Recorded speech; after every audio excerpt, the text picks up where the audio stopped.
بسم اللہ الرحمن الرحیم۔ السلام علیکم۔ قیامت کا دن پارٹ 10۔ قیامت کا منظر، محشر میں سب ہی حاضر ہوں گے۔ اللہ کے نیک بندوں کے چہرے سفید اور خشاش بشاش ہنستے کھیلتے ہوں گے، اور کفار اور فجار کے چہروں پر اداسی اور ذلت چھائی ہوگی۔ جس روز بعض چہرے سفید ہوں گے اور بعض سیاہ ہوں گے۔ سورہ آل عمران۔ سو جن کے چہرے سیاہ ہوں گے ان سے کہا جائے گا، کیا تم کافر ہوئے بعد ایمان لانے کے؟ پس چکھو عذاب بوجہ اس کے کہ تم کفر کرتے تھے۔ اور جن کے چہرے سفید ہوئے سو وہ اللہ کی رحمت میں ہوں گے، وہ اس میں ہمیشہ رہیں گے۔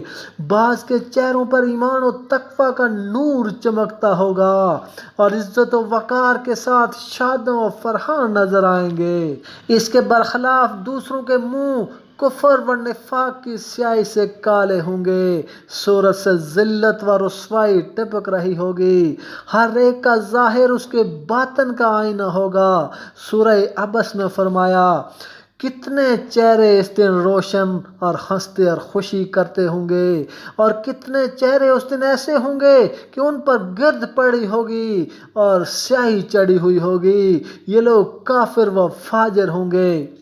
ایمان اور عمل صالح کی وجہ سے نیک بندوں کے چہرے روشن ہوں گے، ان کی صورتوں سے بشاشت اور خوشی ظاہر ہو رہی ہوگی۔ اور جن نالائقوں نے دنیا میں خدا کو فراموش کیا، ایمان اور اعمال صالح کے نور سے علیحدہ رہے اور کفر و فجور کی سیاہی میں گھسے رہے، قیامت کے دن ان کے چہروں پر سیاہی چڑھی ہوگی، ذلت اور رسوائی کے ساتھ حاضر محشر ہوں گے، اپنے اعمال بد کی وجہ سے اداس ہو رہے ہوں گے، اور خوفزدہ ہو کر یہ سوچتے ہوں گے کہ یہاں ہم سے برا برتاوا ہونے والا ہے، اور وہ آفت آنے والی ہے جو کمر توڑ دینے والی ہے۔ ارشاد فرمایا سرور عالم صلی اللہ علیہ وآلہ وسلم نے کہ قیامت کے روز حضرت ابراہیم علیہ السلام کی ان کے باپ آزر سے ملاقات ہو جائے گی۔ ان کے باپ کے چہرے پر سیاہی ہوگی اور گرد پڑی ہوگی۔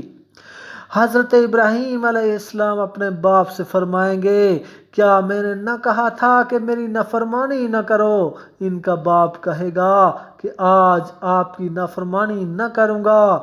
اس کے بعد حضرت ابراہیم علیہ السلام بارگاہ خداوندی میں عرض کریں گے کہ آپ نے مجھ سے وعدہ فرمایا تھا کہ قیامت کے دن مجھے آپ رسوا نہ کریں گے۔ اس سے زیادہ رسوائی کیا ہوگی کہ میرا باپ ہلاک ہو رہا ہے۔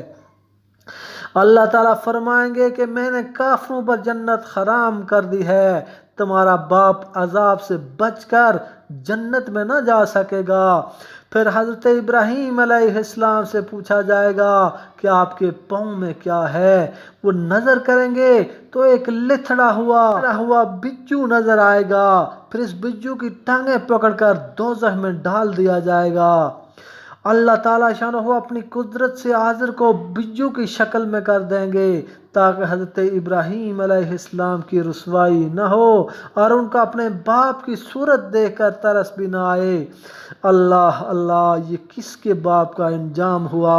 حضرت ابراہیم علیہ السلام کے باپ کا، جو نبیوں کے باپ ہیں اور خدا کے دوست ہیں، جن کی ملت کا اتباع کرنے کا حکم حضرت محمد رسول اللہ صلی اللہ علیہ وآلہ وسلم کو ہوا، جنہوں نے خانہ کعبہ تعمیر کیا۔